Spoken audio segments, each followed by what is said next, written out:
नमस्कार। बात 25 में आपका स्वागत है। और बात 25 में आज हमारे साथ हैं दो बहुत ही पुराने मित्र रंगमंच के, और नरेंद्र गुप्ता, और साथ में हैं पुराने रंगकर्मी बीकानेर के साथी आनंद जोशी, जो फिर पत्रकारिता में चले गए, और लेकिन प्ले देखने से और उनकी समीक्षा करने से और कला और इन सब से मिली जुली बातों पे उन बड़ी लंबी नज़र रखी है।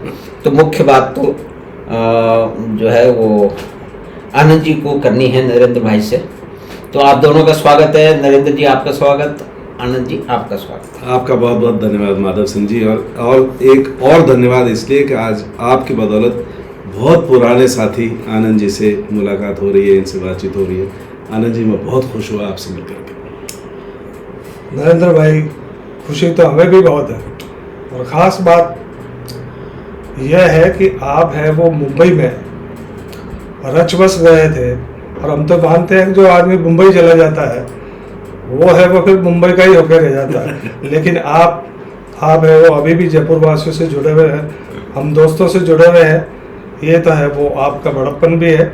और सबसे बड़ी बात है कि ज़मीन से जुड़ने वाला आदमी अगर है वो इस तरह से मित्रों के साथ में संवाद कायम रखता है, तो ये है वो एक सच्चे अभिनेता का एक मैं प्रमुख गुण मानता हूँ। नहीं आनंद जी, मेरा मानना ऐसा है, जो मैं माफ़ करना आपको टोक रहा हूँ, कि अगर इंसान अपनी जड़ों से नहीं जुड़ा रह सकता तो फिर वो अपने आप को सींच भी नहीं सकता।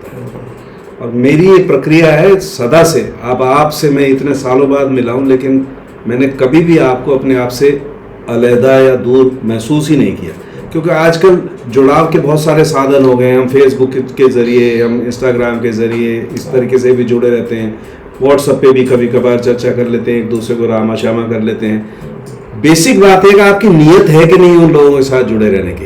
यही बात है। और मैं इस मामले में बहुत सौभाग्यशाली हूँ कि मुझे आप जैसे मित्र मिले, जिन्होंने मेरा वहाँ पर बम्बई जाना बहुत आसान कर दिया, सिर्फ इसलिए कि मैं बम्बई में आप लोगों के प्रेम की खुराक पा करके गया, और वो खुराक अभी तक मेरे अंदर मौजूद है। नहीं, बिल्कुल। अभी आप मुझे भी लगता है कि रंगमंच है वो आपके बिल्कुल है वो रंगों में बसा हुआ। मैंने बहुत साल पहले 80 के दशक में है वो आपके नाटक देखे थे, और आपके नाटकों की उसमें निर्देशन भी था, आपने अभिनय भी किया। नाटकों का एक बहुत है वो एक गंभीर स्तर। और उसी दरमियान फिर जब आप मुंबई चले गए, और मुंबई में है वो कुछ समय के संघर्ष के बाद मुझे लगा आपको है वो एक बहुत ही पॉपुलर सीरियल करने को मिला। देखिए, जब हम बात करते हैं तो मेरे ख्याल में उस सीरियल की बात के बिना शायद है वो रंगमंच की चर्चा भी आपकी अधूरी हो जाएगी। सीआईडी में जो आपने किरदार निभाया, और फिर सीआईडी जिस तरह से एक तरह से आइकॉनिक सीरियल बन गया, उससे आपकी पूरे देश भर में पहचान बनी। तो थोड़ी सी जिज्ञासा मेरी इस बात की है, क्योंकि अभिनय भी रंगमंच के जरिए है वो आपके रंगों में बसा है। आपने इतने लंबे समय तक है वो सीरियल में काम किया, सीआईडी में काम किया, और आपको बहुत है वो प्रसिद्धि भी मिली, पहचान भी मिली। फिर भी आप है वो अगर मैं ये कंपैरिजन पाऊँ कि आपका है वो उसमें संतुष्टि कहाँ और कैसे मिलती है, और किस तरह से है वो आप उस सीरियल को देखते हैं, और किस तरह से आप है वो नाटकों को, अपने पुराने नाटकों को याद करते हैं। मैं थोड़ा सा है वो मेरी जिज्ञासा है, और मेरे ख्याल में हमारे सुनने वालों की भी ये जिज्ञासा जरूर होगी। हाँ आनंद जी, ये बिल्कुल सही बात है कि मैं बम्बई गया, संघर्ष थोड़ा किया। संघर्ष तो जीवन में लगा ही रहता है, हम सभी अपने अपने स्तर पर संघर्ष करते ही हैं और करते आ रहे हैं, और करता रहना भी चाहिए। जिंदा इंसान की पहचान यही है कि वो लगातार संघर्षरत रहे।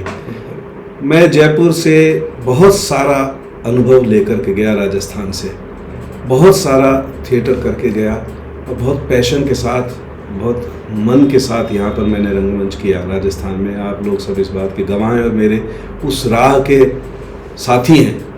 आप लोगों की बदौलत ही मैं वो सब कुछ कर पाया जो मैंने यहाँ पर राजस्थान में किया। उसके बाद मैं बॉम्बे गया, बॉम्बे में और भी बहुत सारे काम किए, लेकिन उसके बाद अचानक मुझे एक सीरीज़ मिली सीआईडी, जो 22 साल चली। जो कि एक इतिहास है।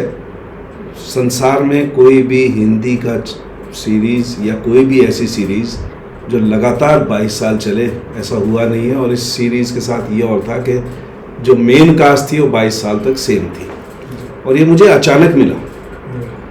और मैं ऐसा मानता हूँ कि ये जब रोल मुझे मिला तो ये उस तरीके के नाटकीय चरित्रों में से नहीं था जो आमतौर पर हम लोग थिएटर में या सीरीज़ में या फिल्मों में करते हैं। ये कुछ अलग किस्म का चरित्र था जिसमें बहुत सारी डेटाज और बहुत सारी साइंटिफिक नॉलेज होना और उनको दर्शकों तक प्रेषित करना आवश्यक था। इसमें नाटक कम था, साइंस ज़्यादा थी। तो वो एक संघर्ष था मेरा कि इसको मेरे डायरेक्टर और मेरे राइटर्स के साथ मिलकर के हमने एक ऐसा बनाया कि इसको किस तरीके से इतना आसान शब्दों में बनाया जाए और किस तरीके से इसको मोर ड्रामेटिक, जिससे कि लोग जुड़ सकें। वरना क्या, साइंस बहुत ड्राई सब्जेक्ट होता है, तो लोग इसके साथ जुड़ सकें। हमने वैसा कुछ किया। और मैं आपको ईमानदारी से बता रहा हूँ कि इसमें मेरा रंगमंच का जो अनुभव था वो बहुत काम आया। वरना तो ये ऐसा चरित्र था जिससे या तो आदमी डर जाए, यार ये इतनी सारी साइंटिफिक चीज़ें हैं, ये कैसे करेंगे, क्या करेंगे। वो मेरे को रंगमंच का जो अनुभव था कि किस तरीके से किसी भी चीज़ को अपने अंदर समो करके और बाहर निकालना। पहले हमारी दो प्रक्रिया होती है कि एक चरित्र को अपने अंदर समोना और उसके बाद उसी चरित्र को लोगों तक प्रेषित करना। वो डॉक्टर सालुके का जो बात, वो जो डॉक्टर सालुके, उसकी बात बता रहा हूँ। तो वो इस तरीके से हम लोगों ने मिलकर के किया। और कुछ मैं भाग्यशाली हूँ, कुछ लोगों की मेहनत और कुछ लोगों का प्यार और कुछ मेरी भी अपनी मेहनत, कि वो चरित्र बहुत ज़्यादा प्रचलित हो गया लोगों में। और मैं आपको बताऊं कि मुझे बहुत खुशी होती है जान करके कि जब बहुत सारे लोग मुझसे कहते हैं कि आपकी वजह से हम लोगों ने फॉरेंसिक साइंस पढ़ना शुरू किया। 2-3 यूनिवर्सिटीज़ से मेरे पास लेटर आया कि आपकी फॉरेंसिक की जो वो है उससे इतना प्रचलन मिला है फॉरेंसिक साइंस को, हमने हमारे यूनिवर्सिटीज़ के डिपार्टमेंट खोल दिए हैं फॉरेंसिक साइंस के। तो ये एक अच्छी बात है। लेकिन मैं इस सारी प्रक्रिया का श्रेय अपने थिएटर को ही देना चाहता हूँ, क्योंकि थिएटर की जड़ें मेरी इतनी मजबूत थी कि उन जड़ों पर इस वृक्ष को, इस सालुके के चरित्र के वृक्ष को रोपित कर पाया और उसे सींच पाया। बिल्कुल, थिएटर के लिए आपकी प्रतिबद्धता है वो बिल्कुल इससे जाहिर होती है। और जब है वो थिएटर की बात करते हैं तो थिएटर में मुझे आपका एक वो नाटक जिसको आपने निर्देशित किया था, अभियुक्त। हाँ, अभियुक्त। इस अभियुक्त के है वो जिस तरह से मैं कह रहा हूँ छोटे रंगमंच, छोटे पर्दे का ये सीरियल CID पॉपुलर हुआ, इसी तरह से ये अभियुक्त भी इतना पॉपुलर हुआ। इसके इतने शो जो है, और मैंने भी इसके कई शो देखे हैं, उसके बावजूद मैं कह रहा हूँ कि मैंने सारा शो नहीं देखे, इतने शो हुए हैं उसके और इसकी उतनी चर्चा सुनी है। माधव हमारे बीच में यहाँ बैठे हैं, माधव ने है वो उसमें अभिनय किया था। माधव इस परफॉर्मेंस के बारे में और आपकी है वो निर्देशन क्षमता, आपकी है वो कल्पनाशीलता के बारे में कुछ और भी है वो बहुत अच्छे से बता सकेंगे और अपने अनुभव बता सकेंगे। हाँ। इसलिए मैं माधव एक सेकंड लूंगा इस बात को, क्योंकि CID की चर्चा हो रही है और CID के साथ साथ अभियुक्त की चर्चा हुई है। मेरे को बड़ी खुशी हुई कि आपने इस बात को उठाया। दरअसल 2 चीज़ें मेरी ज़िंदगी में बहुत महत्वपूर्ण हुई हैं और मैं अक्सर लोगों को कहता हूँ ये बात, और वो इस पर गर्व भी करता हूँ कि एक मुझे प्रभु कृपा से और अपने दोस्तों की उससे मदद से कह ले या उनकी शुभेच्छाओं की वजह से कह लें, एक सीरीज़ मिला जिसका नाम था CID, जो 22 साल चला लगातार। और साथ ही थिएटर में भी एक ऐसा नाटक मैंने निर्देशित किया जो कम से कम 40 साल चला। 40 साल हो गए 87 से, यानी CID के करने से भी पहले। और वो नाटक आज भी चल रहा है। और जैसे CID के लिए मैंने कहा कि वो सेम कास्ट के साथ 22 साल चला है, मुझे गर्व की अनुभूति होती है ये कहने में कि वो 87 से किया हुआ नाटक सेम कास्ट के साथ आज भी चल रहा है। मैं शुक्रगुजार हूँ अपने इन सारे मेरे अभियुक्त के साथियों का, जिन्होंने अपने जीवंत अभिनय से इस बात को लोगों के सामने दिखाया कि एक अगर किसी में पैशन हो तो एक ही चीज को इतने लंबे समय तक एक साथ किया जा सकता है। वरना होता है साल भर बाद कोई एक्टर कहाँ रूठ गया, कोई एक्टर कहाँ चला गया, किसी को क्या ईगो प्रॉब्लम हो गई, किसी को कुछ हो गया। लेकिन इन लोगों का साधुवाद है कि इन लोगों ने 87 से अब तक साथ रह करके उस नाटक को किया, और ये भी संसार का एक अनूठा वो है। ये संसार में आज तक कभी हुआ नहीं, हिंदी रंगमंच में आज तक कभी हुआ नहीं कि 40-45 साल तक एक नाटक सेम कास्ट के साथ हो। Madhav, over to you. Anand जी,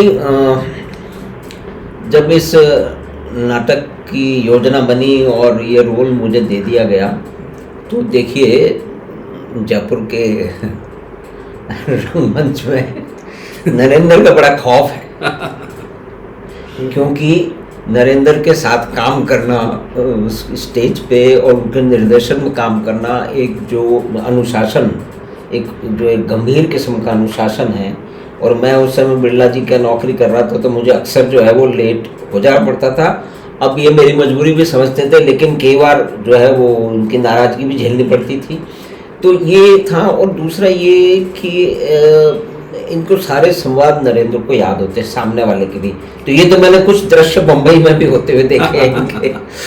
तो ये, लेकिन जिस तरह की उसकी जो साइकोलॉजिकल, जो उसकी मनोवैज्ञानिक जो उसका धरातल है, प्ले का जो बैकग्राउंड है नाटक का, और उसमें इतनी तन्मयता से सभी ने रोल किया, मतलब।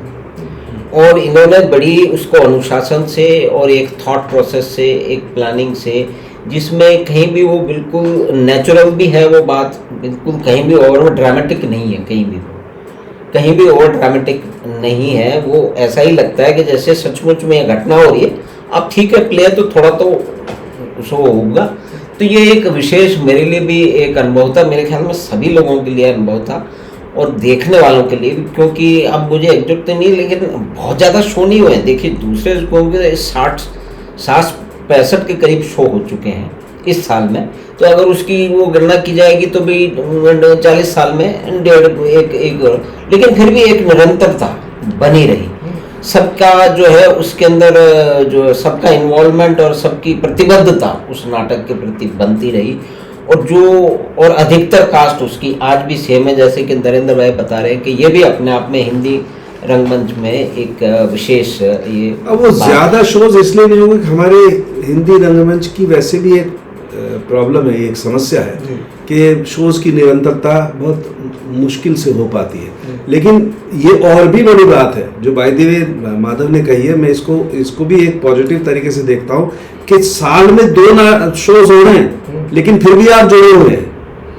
आप देखिए, बड़ी बात है ये। अगर महीने में 5 शो हो और हर साल में 20 शो हो, 25 शो, 30 शो हो, तो आप जुड़े ही रहते हैं। लेकिन साल में आप दो बार शो कर रहे हैं, साल में 3 बार शो कर रहे हैं, फिर भी आप जुड़े हुए हैं पिछले 40-45 साल से। ये प्रतिबद्धता है थिएटर के प्रति भी और उस पर्टिकुलर नाटक के प्रति भी। और मैं आपको एक बात और बताऊं आनंद जी, कि जब हम लोग रिहर्सल करते थे तो हमने बिल्कुल छूट था, मैंने सबको छूट दे रखी थी, क्योंकि मैं अपने आप को निर्देशक के तौर पर इन लोगों पर थोपना नहीं चाहता था।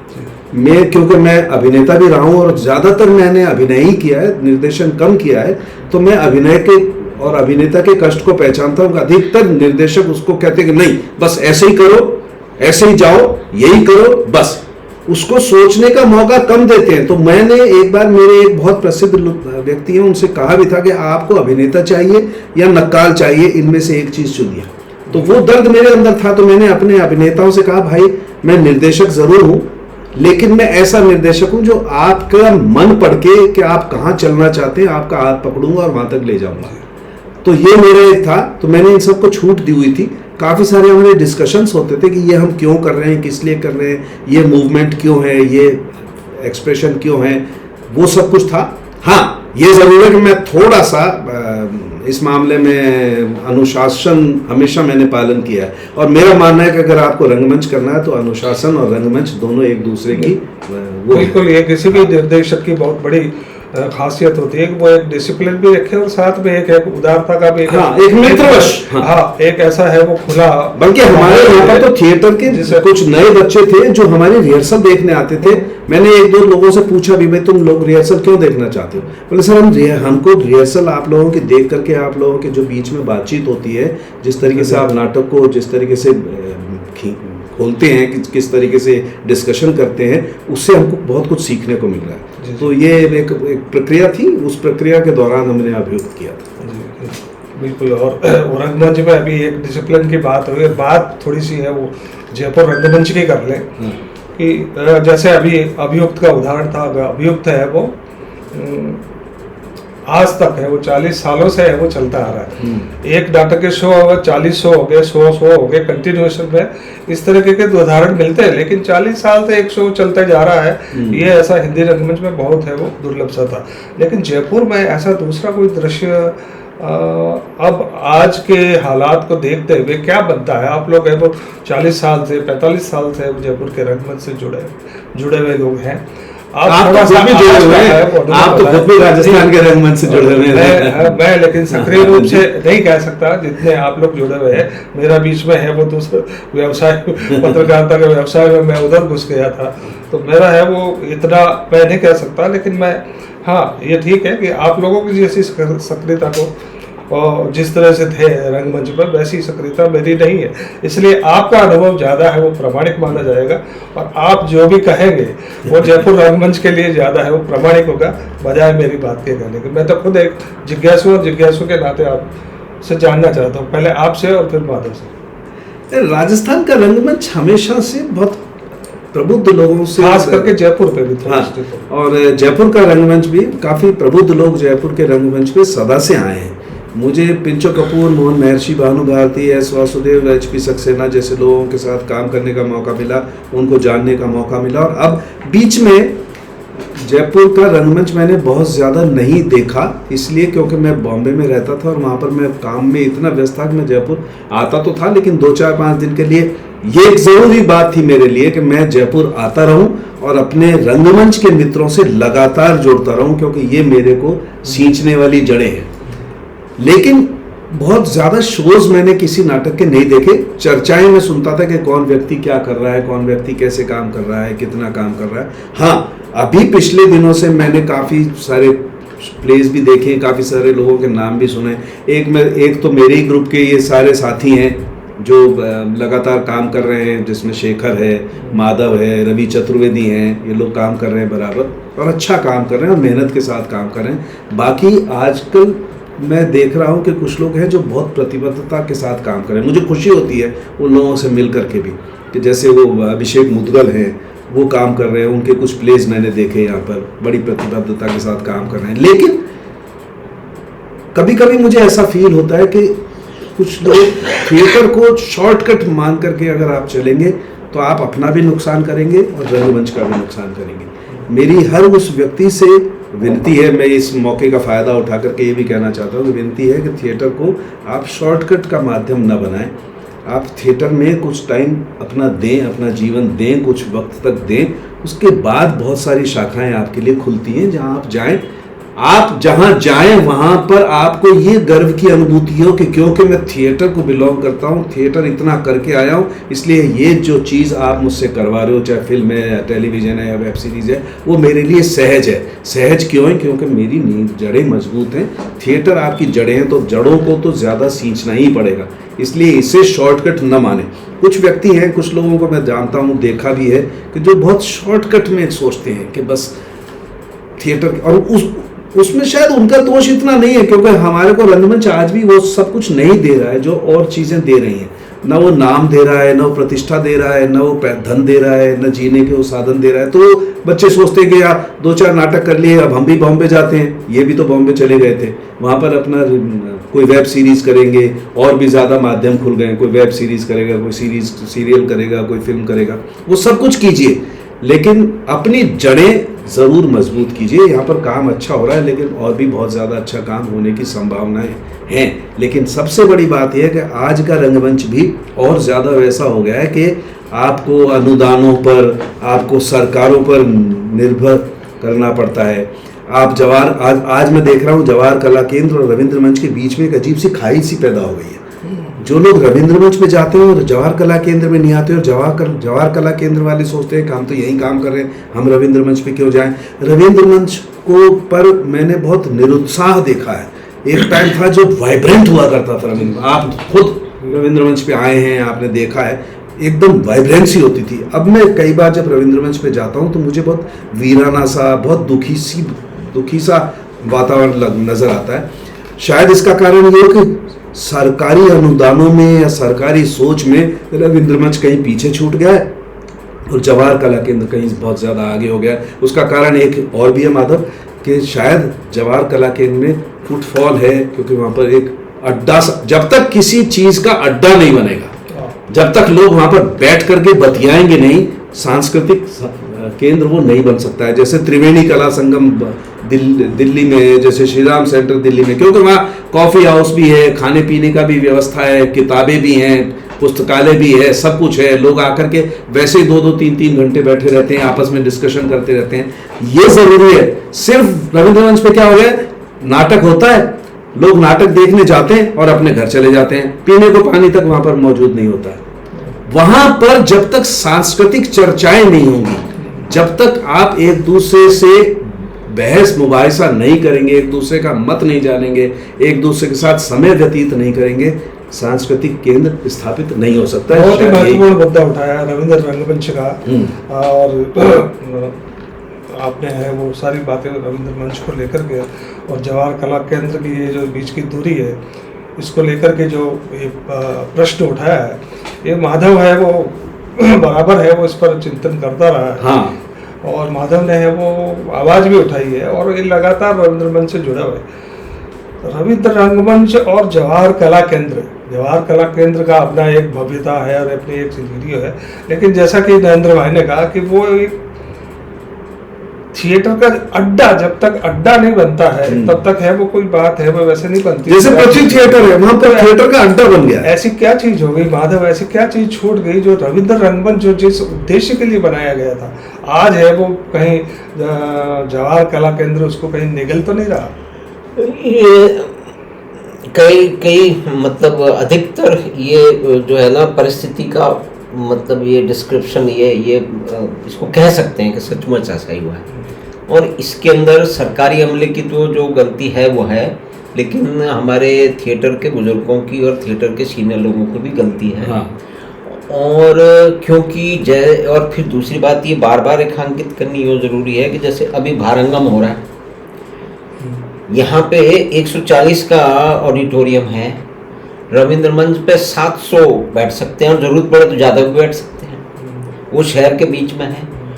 लेकिन अच्छा, फिर एक बात ये बार बार ये सामने आनी चाहिए कि ये रविंद्र मंच तो जवाहर कला केंद्र कोई परफॉर्मिंग आर्ट की तरह से ना तो डिजाइन किया गया ना बना गया। नहीं, एक मिनट, जैसे भारंगम का आपने जिक्र किया, मैं ये सोच रहा था, अभी आज सवेरे ही सोच रहा था कि क्यों नहीं भारंगम के ही कुछ शोज, कुछ प्लेज रविंद्र मंच पे भी कर दिए जाएं, दोनों को साझा क्यों नहीं किया जा सकता। इस उत्सव को, जो नाट्य उत्सव ये कर रहे हैं, इसमें दोनों ही जगह को, रविंद्र मंच पे भी कुछ नाटक रविंद्र मंच पे हो रहे हैं, कुछ नाटक जवाहर कला केंद्र में, क्या ऐसा नहीं हो सकता? नहीं, बिल्कुल हो सकता है, लेकिन अड्डे बनने की बात है। मुझे अच्छी तरह से याद है 2006 में मतलब आप समझिएगा आज कम से कम 15-16 साल हो गए। बड़े बड़े फिल्म एक coffee house, Indian coffee house की ब्रांच रविंद्र मंच पे खुल रही थी, उसका प्लान तय हो चुका था, उसका बजट साथ हो गया था, एक रिटायर्ड चीफ इंजीनियर माथुर साहब उसके चेयरमैन बना दिए गए थे, और उसमें एक रूपरेखा एक विशेष परिस्थिति तक पहुंच गई थी कि भी अब ये बनेगा। उसमें कुछ छोटे मोटे मतभेद थे भी कहाँ बनेगा उसमें, और वो मैं तो ये मानता हूँ कि कॉफी हाउस के हिसाब से, अड्डा बनने के हिसाब से वो वहाँ बहुत बड़ा अड्डा बनता है और शहर के बीच में खूब जगह पड़ी और इतना बड़ा ओपन एयर थिएटर भी है। अच्छा, फिर पार्किंग की कोई प्रॉब्लम नहीं है शहर के बीच में। हाँ। लेकिन आप देखिए कि एक धरोहर को, एक संस्था को इस पूरी की पूरी ब्यूरोक्रेसी में, और कुछ हमारे बुजुर्गों ने एकदम जैसे जिसको कहते हैं ना कि कैंसर की तरह उन्होंने काट के फेंक दिया, क्योंकि वो खुद स्थापित हो गए यहाँ आकर के जवाहर कला केंद्र में, और ब्यूरोक्रेसी से उनका रोज का जो है ना वो उठना बैठना हो गया। तो फिर उन्होंने कहा कि जो भी कुछ होगा यही होगा, 100 की ऑडियंस के लिए होगा, 700 की ऑडियंस देखो आनंद जी, वहाँ पर ओपन एयर थिएटर भी है, अच्छा ऊपर भी हॉल बन गया है जिसमें आप वो कर सकते हो, इंटीमेट थिएटर कर सकते हो। मैंने सुनील सिन्हा ने एक नाटक किया था, जब सबसे पहले हमने ऊपर अपर हॉल का इस्तेमाल किया था, जो पहले सिर्फ रिहर्सल के लिए होता था। सुनील सिन्हा ने एक नाटक किया रक्त बीज, जिसमें मैं था, अरुणा जसवंत सिंह थी और नवनीत भटनागर थी, इफ यू रिमेंबर। हमने सबसे पहली बार वहां किया। फिर बाद में मैंने फंदी नाटक खुद निर्देशित किया, ताम्रपत्र किया ऊपर। वहां पर भी एक ऑडियंस बनी। मतलब 3 जगह आपके पास है। इंटीमेट थिएटर के लिए जगह है, प्रोसीनियम थिएटर के लिए जगह है, ओपन एयर थिएटर के लिए जगह, और फिर भी वो जगह वीरान पड़ी हुई है। वो वीरान एक तो इस बात में, दूसरी बात ये कि जो भी ब्यूरोक्रेसी आती है उनको कोई मतलब नहीं है। हमारा तो कई बार तो वहाँ प्रदर्शन भी हुआ है, कई बार बातचीत हुई है, कई बार, लेकिन उनको दे आर डैम इंटरेस्टेड। उनको यहाँ पे या तो सजायाफ्ता जगह, सीधी सी बात, जवाहर कला केंद्र किसी ब्यूरोक्रेट के लिए या तो मतलब यहाँ पे आरामगाह है या सजागाह है।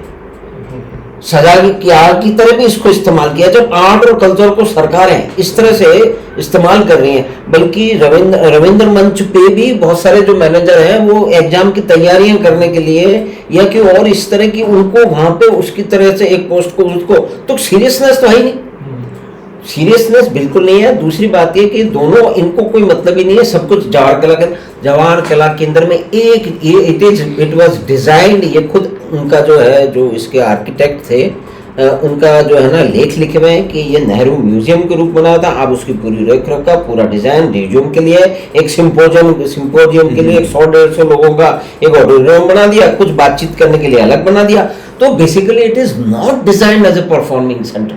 लेकिन जो एक इतना विशाल, इतना पुरातन, इतना जिसने ये सब कुछ सींचा है, मतलब सिर्फ थिएटर को नहीं और भी दूसरी विधाओं को, उसको उन्होंने बिल्कुल कूड़े की तरह से फेंक दिया है। नीचे उसको फ्लोट करने के लिए, नीचे पेंटिंग्स के लिए भी गैलरी थी।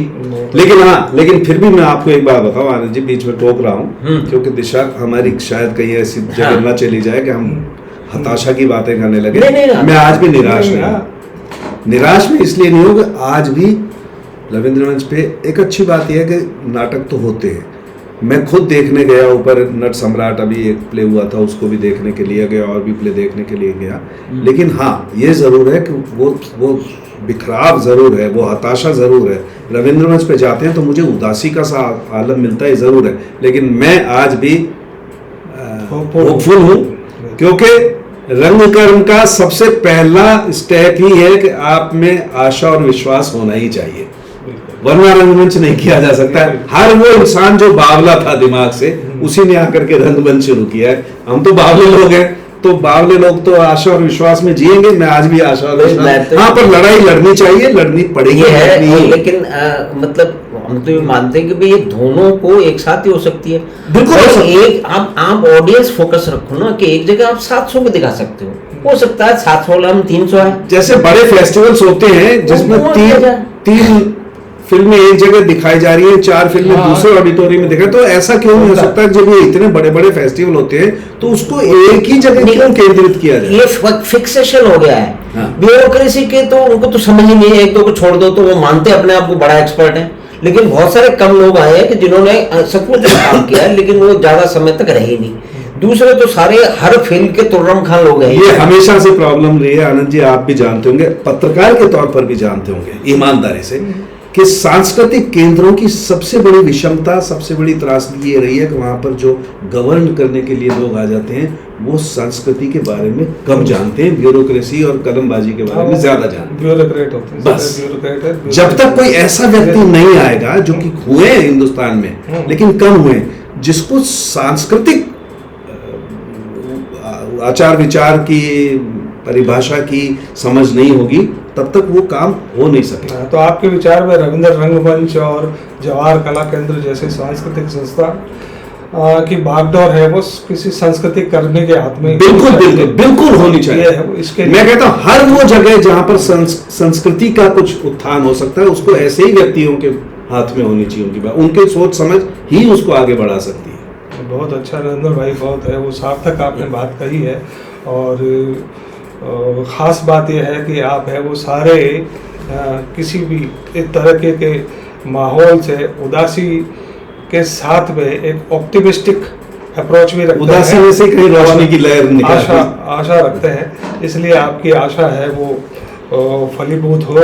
आप है वो और है वो अभिनय के क्षेत्र में और ऊंचाइयां ग्रहण करें धन्यवाद। और अच्छे है वो और नाटकों का प्रदर्शन करें। जयपुर के लोग हैं वो आपसे उम्मीद करते हैं कि आप कोई बहुत ऐसा हाँ, मैं अब जयपुर में जरूर थिएटर वापस से करूंगा शुरू। और आपकी कोई ऐसी अगर योजना है तो आप साथ साथ यहाँ पे भी खुलासा करते जाएं। मैंने दो और 3 नाटक लिखे हैं अभी। एक तो विजयदान देथा जी की कहानी को नाट्य रूपांतर किया है, और 1-2 और मेरे दिमाग में कुछ चीज़ें हैं जिनको मैं जयपुर के मित्रों के साथ ही करना चाहता हूँ। मैं चाहता हूँ अब वापस से, जैसे वो लाइन मुझे बहुत हॉन्ट करती है आनंद जी, जैसे उड़ी जहाज को पंछी पुनी जहाज पे आ रहे। तो ये जो मेरा जहाज है जहाँ से मैं उड़ के गया था, मैं वापस यहाँ बार बार आकर के बैठता हूँ, इसीलिए कि अब ये जहाज फिर से मेरे लिए नए द्वार खोले और मैं लोगों के साथ काम कर सकूँ। बहुत है वो शुभकामनाएं हैं आपको कि बहुत है वो जल्दी है, और उम्मीद कर रहे हैं कि जयपुर के लोग हैं वो बहुत जल्दी आपका है वो कोई नया नाटक देखेंगे। और आप लोगों की मुझे मदद की जरूरत पड़ेगी, और मुझे मालूम है कि आप लोग मेरे लिए हमेशा तैयार हैं। माधव है वो इसका है वो समापन करेंगे। शुरुआत माधव ने की थी। माधव जी है जी, आपने बातचीत सुनी एक जन्मजात अभिनेता से, बहुत पुराने, और मैंने जैसे कहा कि बहुत सारे लोगों को नहीं मालूम है, लेकिन जो उस एक लंबे समय से मतलब 70 के बीच में से मतलब जो काम करते रहे हैं उनको मालूम है कि नरेंद्र के साथ काम करना बहुत ही अच्छा अनुभव रहता है, लेकिन वो आसान भी नहीं है, क्योंकि ये जो अनुशासन और जो इनको लाइन याद करने की हैं, तो ये इनमें विशेष महारत हासिल है। जो लोग कोई 10 दिन में लाइन याद करती हैं, ये 10 घंटे में कर लेते हैं। तो इसका भी इनको फायदा मिलता है, और निश्चय ये भी होना भी चाहिए। और बहुत सारी बातें हुई, और निराशा की कोई बात नहीं। हमने जो परिस्थिति है, जो अभी विवेचना की है, और निश्चय कोई ना कोई इसका समाधान कहीं ना कहीं जब बातें पहुंचेंगी कभी ना कभी तो उसका समाधान निकलेगा, ये ही हम आशा करते हैं। और आनंद जी, आपने भी पुरानी बातें सब याद दिलाई, और आपने नरेंद्र भाई से ये बड़ी रोचक, और आनंद जी से आज मिलकर के बहुत दिली, बहुत कम समय है अभी, तो बहुत सारी बातें आपसे निकल सकती है, बहुत सारी बातें हो सकती है। रंगमंच का है वो इतना विशाल है, वो आप दोनों का अनुभव है, तो ये एक छोटी सी ग्लिम्स में ही इसको हम सीरीज बनाएंगे, इसको हम दोबारा इसका पार्ट 2 भी बनाएंगे, जिससे है वो अभी आगे इस बात को ले जाएंगे। नए और युवा रंगकर्मी जो अभी काम कर रहे हैं उनके बारे में भी कुछ हम थोड़ी चर्चा कर सकते हैं, उनका लेकर के भी चिंतन हो सकता है। और राजस्थान और राजस्थानी नहीं, फिर एक हिंदी रंगमंच का आगे का कैसा सिनेरियो बनता है वो भी हमारी चर्चा का विषय हो सकता है। बहुत बहुत शुक्रिया, बहुत धन्यवाद। धन्यवाद नरेंद्र भाई। आनंद जी, आपका भी धन्यवाद। तो हमने आज बातचीत की जाने माने अभिनेता और पुराने मित्र हम लोगों के श्री नरेंद्र गुप्ता से। उन्होंने जयपुर के अपने अनुभव सुनाए, और बम्बई में क्या कुछ हुआ वैसे सुनाए, और आगे भारत रंगमंच का जयपुर में क्या योजना, उसकी तरफ से कुछ इन्होंने इशारा किया है। तो हम सबको उससे निश्चय कुछ देखने को मिलेगा, और उससे ऊर्जा भी प्राप्त होगी। नए लोगों को भी नरेंद्र जी के साथ काम करने का मौका मिलेगा। तो आप दोनों का धन्यवाद। तो हमने बातचीत की नरेंद्र जी से, तो आशा है कि आपको ये बातचीत पसंद आई होगी। तो आप चैनल बात 25 को सब्सक्राइब करें, और अपने मित्रों और परिवार के साथ लिंक को साझा करें। हम आपसे शीघ्र ही मिलेंगे एक नई बात के साथ। धन्यवाद, नमस्कार।